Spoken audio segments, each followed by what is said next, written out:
ಶವಗಳನ್ನ ಹೂತಿಟ್ಟ ಪ್ರಕರಣ ದಿನಕ್ಕೊಂದು ಸಂಗತಿ ಬಯಲಿಗೆ. ಬುರುಡೆ ಮ್ಯಾನ್ ಚಿನ್ನಯ್ಯಗೆ ಬೆಂಗಳೂರಿನ ನಂಟು. ತಿಮರೋಡಿ ಆಪ್ತ ಜಯಂತ್ ಮನೆಯಲ್ಲಿ ಎಸ್ಐಟಿ ಶೋಧ.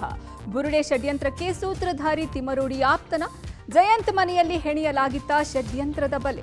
ಚಿನ್ನಯ್ಯ ನನ್ನ ಮನೆಯಲ್ಲಿ ಇದ್ದಿದ್ದು ಸತ್ಯ, ತಲೆಬುರುಡೆ ತಂದಿದ್ದೇ ಚಿನ್ನಯ್ಯ. ಪಬ್ಲಿಕ್ ಟಿವಿಗೆ ಜಯಂತ್ ಸ್ಫೋಟಕ ಹೇಳಿಕೆ. ಆಸ್ತಿಗಾಗಿ ಅಸ್ಥಿಕತೆ ಕಟ್ಟಿದ್ರ ಸುಜಾತಾ ಭಟ್. ಚಾಮುಂಡಿ ದೇವಸ್ಥಾನವನ್ನ ರಾಜಕೀಯಕ್ಕೆ ಬಳಸಿಕೊಂಡಿದ್ದು ಬೇಸರ ತಂದಿದೆ. ಸರ್ಕಾರ ಟೀಕಿಸೋಕೆ ಬಿಜೆಪಿಗೆ ಸಿಕ್ಕಿದ ಹೊಸ ಅಸ್ತ್ರ ಏನು? ಎಲ್ಲವನ್ನ ನೋಡ್ತಾ ಹೋಗೋಣ ಕರ್ನಾಟಕ ಟಾಪ್ 20ಯಲ್ಲಿ. ಬುರುಡೆ ಪ್ರಕರಣದಲ್ಲಿ ದಿನಕ್ಕೊಂದು ಬೆಳವಣಿಗೆಗಳು ಘಟಿಸ್ತಾ ಇದೆ. ಬುರುಡೆ ರಹಸ್ಯ ಪ್ರಕರಣದಲ್ಲಿ ಮತ್ತೊಂದು ಟ್ವಿಸ್ಟ್ ಸಿಕ್ಕಿದೆ. ಇದೀಗ ಬುರುಡೆ ಪ್ರಕರಣಕ್ಕೆ ಬೆಂಗಳೂರಿನ ನಂಟು ಬೆಸೆದುಕೊಂಡಿದೆ. ಧರ್ಮಸ್ಥಳ ಷಡ್ಯಂತ್ರಕ್ಕೆ ಬೆಂಗಳೂರಿನಲ್ಲೇ ಸ್ಕೆಚ್ ನಡೆದಿರೋದು ಬೆಳಕಿಗೆ ಬಂದಿದೆ. ಧರ್ಮಸ್ಥಳದಲ್ಲಿ ಶವಗಳ ಹೂತಿಟ್ಟ ಆರೋಪ ಪ್ರಕರಣ ಸಂಬಂಧ ಎಸ್ಐಟಿ ಅಧಿಕಾರಿಗಳು ಮಾಸ್ಕ್ ಮ್ಯಾನ್ ಚಿನ್ನಯ್ಯನನ್ನ ಬೆಳ್ತಂಗಡಿಯಿಂದ ಬೆಂಗಳೂರಿಗೆ ಕರೆತಂದು ಮಹಜರು ನಡೆಸಿದ್ದಾರೆ. ಚಿನ್ನಯ್ಯನ ಸಮ್ಮುಖದಲ್ಲಿ ಬೆಂಗಳೂರಿನ ಮಲ್ಲಸಂದ್ರದಲ್ಲಿರುವ ಜಯಂತ್ನ ಬಾಡಿಗೆ ಮನೆಯಲ್ಲಿ ಎಸ್ಐಟಿ ಇಂಚಿಂಚು ಶೋಧ ನಡೆಸಿದೆ. ಇಲ್ಲೇ ಬುರುಡೆ ಗ್ಯಾಂಗ್ ಧರ್ಮಸ್ಥಳ ವಿರುದ್ಧ ಷಡ್ಯಂತ್ರದ ಮಸಲತ್ತು ಹೆಣೆಯಲಾಗಿತ್ತ ಅನ್ನೋ ಶಂಕೆ ವ್ಯಕ್ತವಾಗಿದೆ.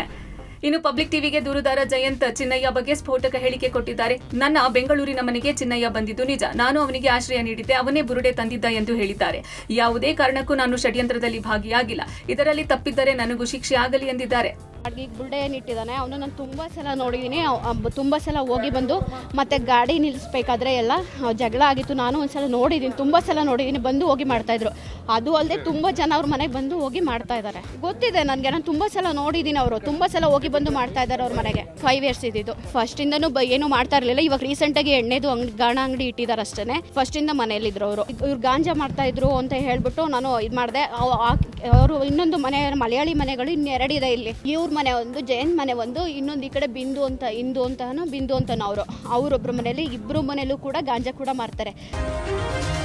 ಧರ್ಮಸ್ಥಳದಲ್ಲಿ ಅಸಹಜ ಸಾವುಗಳ ತನಿಖೆ ಸರಿಯಾಗಿ ನಡೆದಿಲ್ಲ ಅಂತ ಹೇಳಿ ಎಸ್ಐಟಿಗೆ ಗಿರೀಶ್ ಮಠಣ್ಣನವರು 500 ಪುಟಗಳ ದಾಖಲೆ ಸಲ್ಲಿಸಿದ್ದಾರೆ. ಅಸಹಜ ಸಾವುಗಳ ತನಿಖೆ ನಡೆಸುವಂತೆ ಗಿರೀಶ್ ಮಠಣ್ಣನವರು ಮನವಿ ಮಾಡಿದ್ದಾರೆ. ಧರ್ಮಸ್ಥಳದಲ್ಲಿ ಕಳೆದ 35 ವರ್ಷಗಳಲ್ಲಿ ನಡೆದ ಅಸಹಜ ಸಾವುಗಳ ವಿವರಣೆಯ ದಾಖಲೆಯನ್ನ ಗಿರೀಶ್ ಮಠಣ್ಣನವರು ಎಸ್ಐಟಿಗೆ ಸಬ್ಮಿಟ್ ಮಾಡಿದ್ದಾರೆ. ಇದರ ಬೆನ್ನಲ್ಲೇ ಧರ್ಮಸ್ಥಳ ಗ್ರಾಮ ಪಂಚಾಯಿತಿ ಅಧಿಕಾರಿಗಳಿಗೆ ಎಸ್ಐಟಿ ಬುಲಾವ್ ಕೊಟ್ಟಿದ್ದು, ಬೆಳ್ತಂಗಡಿ ಎಸ್ಐಟಿ ಕಚೇರಿಗೆ ಧರ್ಮಸ್ಥಳದ ಗ್ರಾಮ ಪಂಚಾಯಿತಿ ಅಧಿಕಾರಿಗಳು ದಾಖಲೆ ಸಮೇತ ವಿಚಾರಣೆಗೆ ಹಾಜರಾಗಿದ್ರು. ಮಠಣ್ಣನವರ ದಾಖಲೆಯ ಜೊತೆಗೆ ಪಂಚಾಯತ್ ಅಧಿಕಾರಿಗಳ ಸಾಮ್ಯತೆಯನ್ನ ಎಸ್ಐಟಿ ಪರಿಶೀಲಿಸಿದೆ.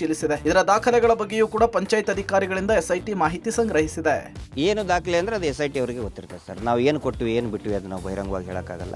ಆ ಪಂಚಾಯತಿ ಇಂದ ಸಾಕಷ್ಟು ಅವ್ಯವಹಾರ ಆಗಿದೆ. ಸಹಿ ಮಾಡೋನು ಯಾರು, ಹೂತ್ ಹಾಕೋನು ಯಾರು, ಅವೆಲ್ಲವೂ ಕೂಡ ನಾವು ಗಮನಕ್ಕೆ ತಗೊಂಡು ಬಂದಿದ್ದೇವೆ. ಈಗ ಸಾರ್ವಜನಿಕ ಗಮನಕ್ಕೂ ಕೂಡ ತರ್ತೇವೆ. ಇನ್ನ ಯಾಕೆ ಹೇಳ್ತಾರೆ ಸರ್, ಹಂಗೇನಾರು ಹೇಳಿದ್ರೆ ಕೇಳ್ತಿದ್ರು. ಆ ತರ ಯಾವುದೇ ಚರ್ಚೆನೂ ಕೂಡ ಆಗಿಲ್ಲ. ಅದ್ರ ಹಿಂದೆ ಯಾರು ಸಂಚು ರೂಪಿಸಿದ್ದಾರೆ ಅದನ್ನು ಕೂಡ ಎಸ್ಐಟಿ ಅವರು ತನಿಖೆ ಮಾಡಬೇಕು ಅಂತ ನಮ್ದು ಆಗ್ರಹ ಇದೆ. ಅವನು ಯಾರು ಏನು ನೋಡಿ, ಹಿ ವಾಸ್ ವೆರಿ ಫ್ರೀ. ಹೌದಾ, ಅವನಿದ್ದ, ಹೌದಾ, ಆದ್ರೆ ಅವ್ರ ಹೆಂಡತಿ ಮಕ್ಕಳು ಎಲ್ಲಿದ್ರು? ಜೊತೆಗಿದ್ರ? ಹೋಗಿದ್ದಾರೆ. ದಯವಿಟ್ಟು ಅದ್ರದ್ದು ಮಾಹಿತಿಯನ್ನ ತೆಗಿರಿ.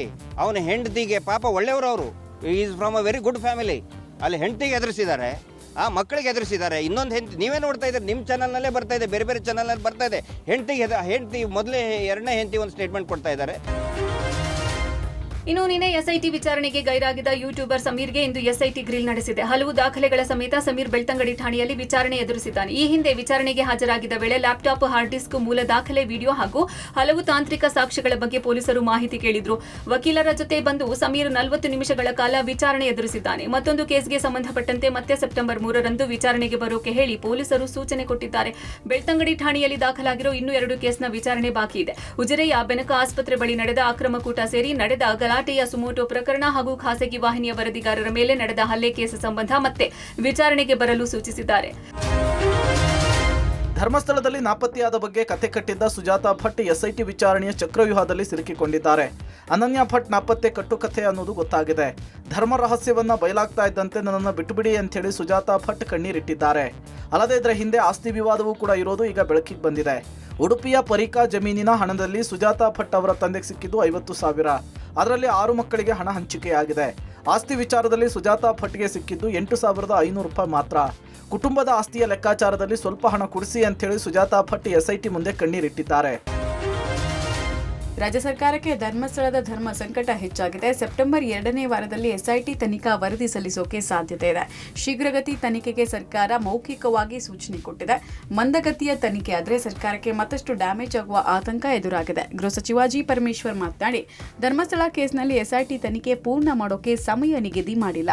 ಎಸ್ಐಟಿ ತನಿಖೆ ನಡೆಸುವಾಗ ಎನ್ಐಎ ತನಿಖೆ ಸಾಧ್ಯ ಇಲ್ಲ ಅಂದಿದ್ದಾರೆ. ತನಿಖೆ ಮಾಡುವಾಗ ಯಾವ ವಿಚಾರಗಳನ್ನ ಹೇಳೋ ಹಾಗಿಲ್ಲ. ತನಿಖೆ ತ್ವರಿತವಾಗಿ ಆಗಲಿ ಅಂತ ಹೇಳಬಹುದು.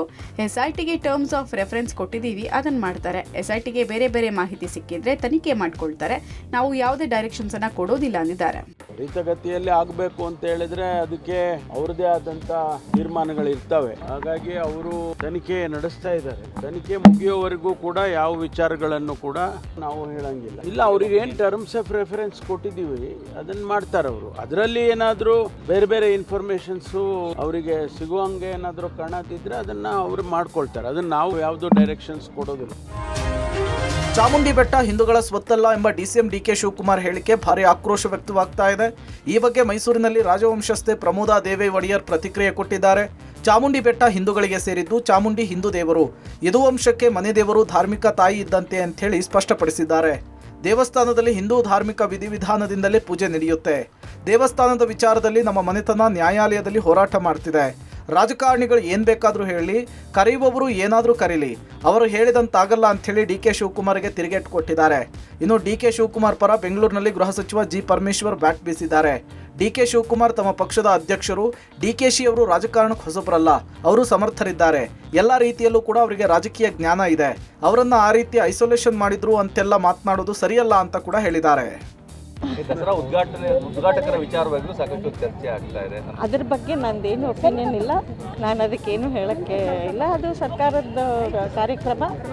ಅವರು ಕರೆದಿರೋರು ಕರೆಯೋರು ಇಷ್ಟ, ಕರೆಸ್ಕೊಂಡಿರೋರು ಬರ್ತೀನಿ ಬರಲ್ಲ ಅಂತ ಹೇಳೋದು ಅವ್ರ ಇಷ್ಟ.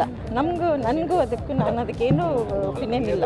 ಅವರು ಡೆಪ್ಯೂಟಿ ಚೀಫ್ ಮಿನಿಸ್ಟರ್ ಅದಕ್ಕಿಂತ ಹೆಚ್ಚಾಗಿ ನಮ್ಮ ಪಕ್ಷದ ಅಧ್ಯಕ್ಷರು. ಅವ್ರದ್ದೇ ಆದಂಥ ಗೌರವ ಘನತೆ ಪಕ್ಷಕ್ಕಿರ್ತಕ್ಕಂಥದ್ದು ಇದೆ. ಆಮೇಲೆ ಅವರು ಏನು ರಾಜಕಾರಣಕ್ಕೆ ಹೊಸಬ್ರ, ಅವರು ಸಮರ್ಥರಿದ್ದಾರೆ. ಮತ್ತು ಎಲ್ಲ ರೀತಿಯಲ್ಲೂ ಕೂಡ ಅವರಿಗೆ ರಾಜಕೀಯದ ನಾಲೆಡ್ಜ್ ಇದೆ. ಅವರನ್ನು ಆ ರೀತಿ ಎಲ್ಲ ಐಸೋಲೇಷನ್ನು ಅದು ಇದು ಎಲ್ಲ ಮಾತಾಡೋದು ಸರಿ ಇಲ್ಲ. ದಸರಾ ಉದ್ಘಾಟನೆಗೆ ಬಾನು ಮುಷ್ತಾಕ್ ಆಯ್ಕೆಗೆ ವಿರೋಧದ ವಿಚಾರವಾಗಿ ಮೈಸೂರಿನಲ್ಲಿ ರಾಜವಂಶಸ್ಥೆ ಪ್ರಮೋದಾ ದೇವಿ ಒಡೆಯರ್ ಪ್ರತಿಕ್ರಿಯೆ ಕೊಟ್ಟಿದ್ದಾರೆ. ದಸರಾ ಉದ್ಘಾಟಕರ ವಿಚಾರದಲ್ಲಿ ನಮ್ಮ ಅಭಿಪ್ರಾಯ ಇಲ್ಲ. ಕರೆದವರು ಕರೆಸಿಕೊಂಡವರಿಗಷ್ಟೇ ಗೊತ್ತು. ಸರ್ಕಾರದ ದಸರಾ ನಮ್ಮ ಪರಂಪರೆಯ ಭಾಗವಲ್ಲ. ಸರ್ಕಾರ ಅವರಿಗೆ ಬೇಕಾದ ರೀತಿ ದಸರಾ ಮಾಡ್ತಾರೆ, ಅದಕ್ಕೂ ನಮಗೂ ಸಂಬಂಧ ಇಲ್ಲ ಅಂತ ಹೇಳಿದ್ದಾರೆ. ಇನ್ನು ಇದೇ ವಿಚಾರವಾಗಿ ಹಿರಿಯೂರಿನಲ್ಲಿ ಸಚಿವ ರಾಮಲಿಂಗಾರೆಡ್ಡಿ ಮಾತನಾಡಿ, ಚಾಮುಂಡಿ ದೇಗುಲ ಮುಜರಾಯಿ ಇಲಾಖೆಗೆ ಸೇರಿದೆ. ನಾಡ ಹಬ್ಬ 7 ಕೋಟಿ ಜನರಿಗೆ ಸೇರುವಂತಹ ಹಬ್ಬ. BSY ಕಾಲದಲ್ಲಿ ಅಬ್ದುಲ್ ಕಲಾಂಗೆ ಆಹ್ವಾನಿಸಿದ್ರು. ಈ ಹಿಂದೆ ಕವಿ ನಿಸಾರ್ ಅಹಮದ್ ದಸರಾ ಉದ್ಘಾಟಿಸಿದ್ರು. ಈಗ ಬಿಜೆಪಿಗರು ಕುಂಕುಮ ಹಚ್ಕೊಂಡು ಬನ್ನಿ ಅಂತ ಹೇಳ್ತಿದ್ದಾರೆ. ಬಿಜೆಪಿಗರಿಂದ ಜನ ನೆಮ್ಮದಿಯಿಂದಿರೋದು ಬೇಕಾಗಿಲ್ವಾ ಅಂತ ಹೇಳಿ ಕಿಡಿಕಾರಿದ್ದಾರೆ. ವಿಜಯಪುರದಲ್ಲಿ ಗದಗಿನ ದಿಂಗಾಲೇಶ್ವರ ಸ್ವಾಮೀಜಿ ಪ್ರತಿಕ್ರಿಯೆ, ಯಾವುದೇ ಒಂದು ಕಾರ್ಯಕ್ರಮದ ವೇದಿಕೆಗೆ ಬರೋದಕ್ಕೆ ಒಂದು ಜಾತಿಯನ್ನೇ ಗುರಿಯಾಗಿಟ್ಕೊಳ್ಳೋದು ಸರಿಯಲ್ಲ ಅಂತ ಹೇಳಿದ್ದಾರೆ. ಅದ್ರ ಬಗ್ಗೆ ನಂದೇನು ಒಪಿನಿಯನ್ ಇಲ್ಲ. ನಾನು ಅದಕ್ಕೇನು ಹೇಳೋಕ್ಕೆ ಇಲ್ಲ. ಅದು ಸರ್ಕಾರದ ಕಾರ್ಯಕ್ರಮ. ಅವರು ಕರೆದಿರೋರು ಕರೆಯೋರು ಇಷ್ಟ, ಕರೆಸ್ಕೊಂಡಿರೋರು ಬರ್ತೀನಿ ಬರಲ್ಲ ಅಂತ ಹೇಳೋದು ಅವ್ರ ಇಷ್ಟ. ನನಗೂ ಅದಕ್ಕೂ ನಾನು ಅದಕ್ಕೇನು ಒಪಿನಿಯನ್ ಇಲ್ಲ. ಯಡಿಯೂರಪ್ಪ ಅವರು ಚೀಫ್ ಮಿನಿಸ್ಟರ್ ಆಗಿದ್ದರು. ಆಗ ಅಬ್ದುಲ್ ಕಲಾಂ ಅವರು ಕರೆದಿದ್ರು. ಆಮೇಲೆ ಪ್ರೊಫೆಸರ್ ನಿಸಾರ್ ಅಹಮದ್ ಅವರು ನಮ್ಮ ಕವಿಗಳು, ಅವ್ರನ್ನ 2017ರಲ್ಲಿ ಕರೆದಾಗ ಇವ್ರು ಯಾರೂ ಮಾತಾಡಲಿಲ್ಲ. ದೇವಸ್ಥಾನ ಮುಜರಾಯಿ ಇಲಾಖೆಗೆ ಸೇರಿರ್ತಕ್ಕಂಥದ್ದು, 7 ಕೋಟಿ ಜನಕ್ಕೂ ಸೇರಿರ್ತಕ್ಕಂಥದ್ದು ನಾಡಹಬ್ಬ. ಬಿಜೆಪಿ ಅವ್ರು ಗೊತ್ತಲ್ಲ ನಿಮಗೆ, ಏನು ಚೇಷ್ಟೆ ಮಾಡದೇ ಇದ್ರೆ ಅವ್ರಿಗೆ ನಿದ್ರೆನೇ ಬರಲ್ಲ. ಯಾವುದೇ ಒಂದು ಕಾರ್ಯಕ್ರಮದ ಉದ್ಘಾಟನೆ ಆ ವೇದಿಕೆಗೆ ಬರುವಂತಹದ್ರಲ್ಲಿ ಒಂದು ಜಾತಿಯನ್ನೇ ಗುರಿಯಾಗಿಟ್ಟುಕೊಂಡು ವಿರೋಧ ಮಾಡ್ತಕ್ಕಂಥದ್ದು ಸರಿಯಲ್ಲ ಅನ್ನುವಂಥದ್ದನ್ನು ಹೇಳ್ಬೋದು. ಬಾನು ಮುಷ್ತಾಕ್ ದಸರಾ ಉದ್ಘಾಟನೆ ಆಯ್ಕೆಯಾದ ದಿನದಿಂದಲೂ ಬಿಜೆಪಿಯಿಂದ ತೀವ್ರ ವಿರೋಧ ವ್ಯಕ್ತವಾಗ್ತಾನೆ ಇದೆ. ಸರ್ಕಾರದ ವಿರುದ್ಧ ಟೀಕಿಸೋಕೆ ಬಿಜೆಪಿಗೆ ಈಗ ಹೊಸ ಅಸ್ತ್ರ ಸಿಕ್ಕಿದೆ. ಬಾನು ಮುಷ್ತಾಕ್ ಜೊತೆ ಎದೆಯ ಹಣತೆ ಪುಸ್ತಕವನ್ನು ಅನುವಾದಿಸಿದ ದೀಪಾ ಬಸ್ತಿಗೂ ಆಹ್ವಾನ ಕೊಡಬೇಕಿತ್ತು ಅಂತ ಸರ್ಕಾರದ ವಿರುದ್ಧ ಬಿಜೆಪಿ ಚಾಟಿ ಬೀಸಿದೆ. ಅಂತಾರಾಷ್ಟ್ರೀಯ ವೇದಿಕೆಯಲ್ಲಿ ಬಾನು ಮುಷ್ತಾಕ್ ಹಾಗೂ ದೀಪಾ ಬಸ್ತಿ ಇಬ್ಬರಿಗೂ ಬೂಕರ್ ಪುರಸ್ಕಾರ ಸಿಕ್ಕಿದೆ. ಆದರೆ ಸರ್ಕಾರ ದಸರಾ ಉದ್ಘಾಟನೆಗೆ ಬಾನು ಮುಷ್ತಾಕ್ ಅವರನ್ನು ಮಾತ್ರ ಕರೆದಿದೆ. ಯಾಕೆ ದೀಪಾ ಬಸ್ತಿ ಅವರನ್ನ ಕರೆದಿಲ್ಲ? ಇಬ್ಬರು ನಮ್ಮ ರಾಜ್ಯಕ್ಕೆ ಸಮಾನ ಹೆಗ್ಗಳಿಕೆ, ಸಮಾನ ಹೆಮ್ಮೆ, ಸಮಾನ ಗೌರವ ತಂದವರು. ದಸರಾ ಉದ್ಘಾಟನೆ ಇಬ್ಬರಿಂದಲೂ ಆಗ್ಲಿ. ಸರ್ಕಾರ ದೀಪಾ ಅವರಿಗೂ ಕರೀಲಿ ಅಂತ ಬಿಜೆಪಿಗರು ಒತ್ತಾಯಿಸಿದ್ದಾರೆ. ದೀಪಾ ಬಸ್ತಿಗೆ ಆಹ್ವಾನಿಸದ ವಿಷಯವನ್ನೇ ಅಸ್ತ್ರ ಮಾಡಿಕೊಂಡು ಸರ್ಕಾರವನ್ನ ಬಿಜೆಪಿ ತರಾಟೆಗೆ ತೆಗೆದುಕೊಂಡಿದೆ. ದೀಪಾ ಬಾಸ್ತಿ ಅವರು ಕೂಡ ಪ್ರಶಸ್ತಿ ಸಿಕ್ಕಿರ್ತಕ್ಕಂಥದ್ದು. ಅವ್ರನ್ನ ಯಾಕೆ ನೀವು ಕರಿಬೇಕು ಅಂತ ಅನ್ನಿಸ್ಲಿಲ್ಲ? ರಾಜ್ಯದ ಮುಖ್ಯಮಂತ್ರಿಗಳು ನಾಡಿನ ಜನತೆಗೆ ಸ್ಪಷ್ಟಪಡಿಸಬೇಕು. ಬಾನು ಮುಷ್ತಾಕ್ ಒಬ್ರನ್ನೇ ಕರಿಬೇಕು ಅಂತೇಳಿ ಯಾಕೆ ಅನ್ನಿಸ್ತು? ನಿಮ್ಮ ಅಜೆಂಡಾ ಏನಾಗಾರೆ ಕಾಂಗ್ರೆಸ್ ಸರ್ಕಾರ ಅಜೆಂಡಾ ಏನು ಇವತ್ತು ಇಬ್ರು ಕರೆದು ಅದರ ದಸರಾ ಉದ್ಘಾಟನೆ ಮಾಡಬೇಕು ಅಂತ ಯಾಕೆ ಅನ್ನಿಸ್ಲಿಲ್ಲ? ಅಂದ್ರೆ ಅವ್ರ ಉದ್ದೇಶ ಏನಿದೆ? ಹಾಗಾದ್ರೆ ಉದ್ದೇಶ ಇದೆಯೋ ದುರುದ್ದೇಶ ಇದೆಯೋ? ಹಾಗಾದ್ರೆ